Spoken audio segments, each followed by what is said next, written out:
রিচার্জের দাম বেড়ে যাওয়ার জন্য অনেক সময় আমরা যখন অফার পাই তখন কিন্তু অনেক সিম তুলে নিই। তো তোমরা কি জানো যে তোমাদের আধার কার্ডে তোমার নামে কয়টা সিম চলছে? বা হয়তো কখনো আমি একটা সিম তুলতে গেলাম, কিন্তু সেখানে যে তোমার এজেন্সির কাছে তুলছো সে হয়তো ডুপ্লিসিটি করে তোমার কাছ থেকে আরও কয়েকগুলো সিম কিন্তু তুলে নিল। তো চলো আজকে আমি দেখিয়ে দেবো যে তুমি তোমার আধার কার্ডের নাম্বার দিয়েই দেখে নিতে পারবে তোমার নামে কয়টা সিম আছে, এবং সেই সিমগুলো যেগুলো মনে হবে যে তোমার নয় সেগুলো তুমি বন্ধের জন্য রিকোয়েস্টও করে দিতে পারবে। চলো খুব সহজ পদ্ধতিতে সেটা দেখে আসি। আমরা ব্রাউজার ওপেন করব এবং এই সার্চ বক্সে লিখব ট্যাপকপ। ঠিক আছে, ট্যাপকপ দেখে নাও লেখাটা। এই ট্যাপকপ লিখে কিন্তু সার্চ করে দেবো।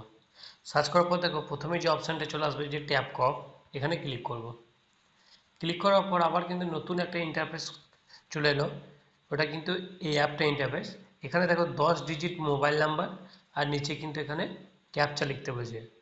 লগ ইন হয়ে গেল। দেখো ওই সিমটা তুমি যে আধার কার্ড নাম্বার দিয়ে তুলেছো সেই সিম থেকে দেখো টোটাল এখানে কিন্তু দেখাচ্ছে আমার নামে টোটাল 16টা সিম কিন্তু রেজিস্টার আছে।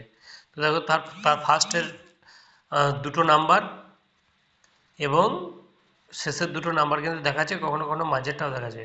এইভাবে তোমরা কিন্তু দেখে নিতে পারবে তোমাদের নামে কতগুলো সিম আছে এবং কোন সিম তুমি ব্যবহার করছো না অথচ আছে। আর নিচে দেখো এখানে, আর সাইডে দেখো যে নাম্বারগুলো তোমার নয় সেগুলো তোমরা কিন্তু নট মাই নাম্বার এটা কিন্তু করে দিতে পারো, নট মাই নাম্বার। আর যেটা মনে হচ্ছে সিম আছে প্রয়োজনে সেটা নট রিকোয়ার্ডও তুমি কিন্তু করতে পারো। এইভাবে তোমরাও চেক করে নিতে পারবে তোমাদের নামে কতগুলো সিম আছে তোমার আধার কার্ড থেকে, এবং সেটাকে বন্ধের জন্য রিকোয়েস্ট করতে পারবে।